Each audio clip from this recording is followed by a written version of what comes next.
আসসালামু আলাইকুম। আজকে আমরা আলোচনা করব নোকিয়া 6020 এই মডেলটি নিয়ে।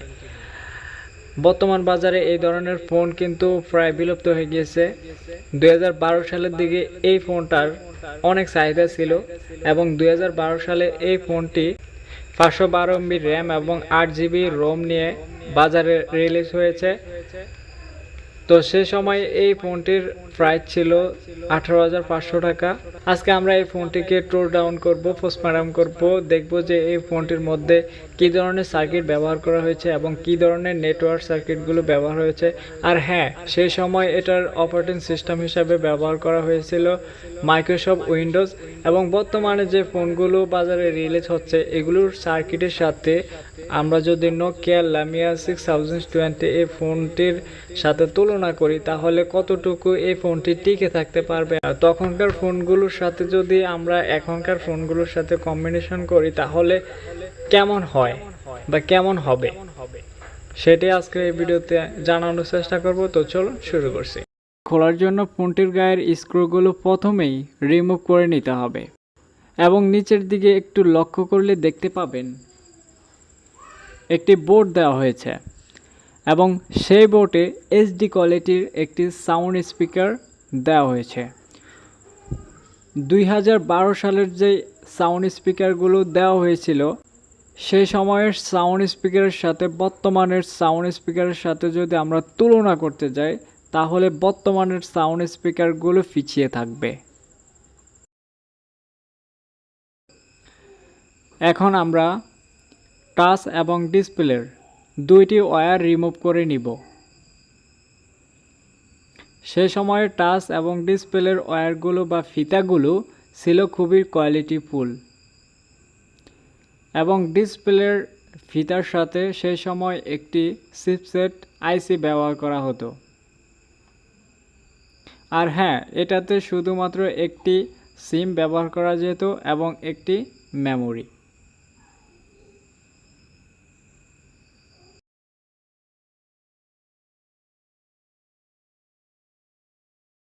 আপনারা দেখতে পাচ্ছেন মাদারবোর্ডটি খুবই কোয়ালিটি সম্পন্ন।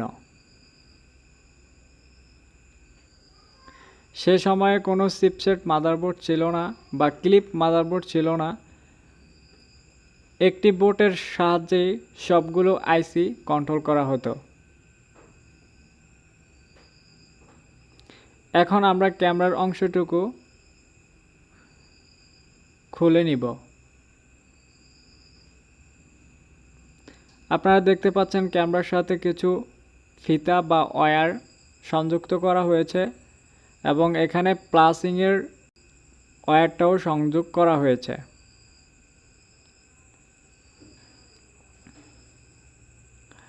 এটার পিছনের ব্যাক কভার খুলতে গেলে ক্যামেরার গ্লাসের উপর চেপে ধরে খুলতে হয়, এটা অনেকেই জানে না। এখন আমরা ফোকাস করব মেন মাদারবোর্ডের সাথে। বর্তমানে যে মাদারবোর্ডগুলো বানানো হচ্ছে সেই মাদারবোর্ডগুলোর ক্যামেরা এবং বিভিন্ন সিপিইউ বা বিভিন্ন আইসিগুলো থাকে ক্লিপ সিস্টেম, কিন্তু সেই সময় বা 2012-13 দিকে এই সিস্টেমগুলো ছিল না। সেই সময় শুধুমাত্র মোটরের ভাইব্রেশন সিস্টেমটা খোলা যেত। আমরা যদি মেন মাদারবোর্ডের দিকে একটু লক্ষ্য করি তাহলে এখানে আপনারা দেখতে পাচ্ছেন প্রথম থেকে একটু দেখাই, এখানে একটি চার্জিং পোর্ট দেওয়া হয়েছে এবং একটি ভাইব্রেশন পোর্ট। তার পাশেই লক্ষ্য করবেন এটা হচ্ছে ডিসপ্লের পোর্ট এবং তার পাশে একটু লক্ষ্য করলে দেখতে পাবেন টাচের পোর্ট এবং একটি সিমের নিচে সিমের উপরে একটি মেমোরি কার্ড। তার উপরে দেওয়া হয়েছে একটি নেটওয়ার্ক সিস্টেম আইসি, যেটার সাহায্যে নেটওয়ার্কগুলো মোবাইলে নিয়ে আসে। সে সময়ের অপারেটিং সিস্টেম ছিল মাইক্রোসফট উইন্ডোজ, সেই কারণে মোবাইলের আইসিগুলো অনেক শক্তিশালী ছিল। এটার উপর দিকে লক্ষ্য করলে দেখতে পাবেন এখানে একটি হেডফোন জ্যাক দেওয়া হয়েছে, যেটা ডিফল্টভাবে মাদারবোর্ডের সাথে সংযুক্ত। এখানে আপনারা একটু লক্ষ্য করলে দেখতে পাবেন বড় যে আইসিগুলো ব্যবহার করা হয়েছে এটা হচ্ছে অপারেটিং সিস্টেম বা মোবাইলের মাদারবোর্ড কন্ট্রোল করার জন্য এই আইসিটা ব্যবহার করা হয়ে থাকে। আপনারা যেই ক্যামেরাটি দেখতে পাচ্ছেন এটা হচ্ছে 5 মেগাপিক্সেল একটি আলট্রা ওয়াইড ক্যামেরা। এখন আমরা ডিসপ্লে এবং টাচের দিকে লক্ষ্য করে দেখলাম সামনে থাকা সেলফি ক্যামেরা 2 মেগাপিক্সেলের একটি ক্যামেরা এবং ক্যামেরার সাথে কিছু সেন্সর ব্যবহার করা হয়েছে। খুবই ছোট মানের ক্যামেরা এখানে ব্যবহার করা হয়েছে এবং ক্যামেরার বোর্ডটি অনেক শক্ত এবং স্টিল। ক্যামেরার পাশে একটি স্টিল ব্যবহার করা হয়েছে। এটা দিয়ে সাধারণত পিছের বোর্ডটি খোলা এবং আটকানোর কাজে ব্যবহৃত হয়ে থাকে। আমার হাতে যে বোর্ডটি দেখতে পাচ্ছেন এই বোর্ডটির প্রথমে হচ্ছে ডিসপ্লে এবং নিচে হচ্ছে টাচ। এই ফোনটির ডিসপ্লের কোনো লাইটিং সিস্টেম নাই। এটার লাইটিং সিস্টেমগুলো পুরো ডিসপ্লের সাথে দেওয়া হয়েছে। আপনারা দেখতে পাচ্ছেন সমস্ত সামগ্রী এখানে আছে এবং মেন ফোকাসটা হচ্ছে আমাদের মাদারবোর্ড।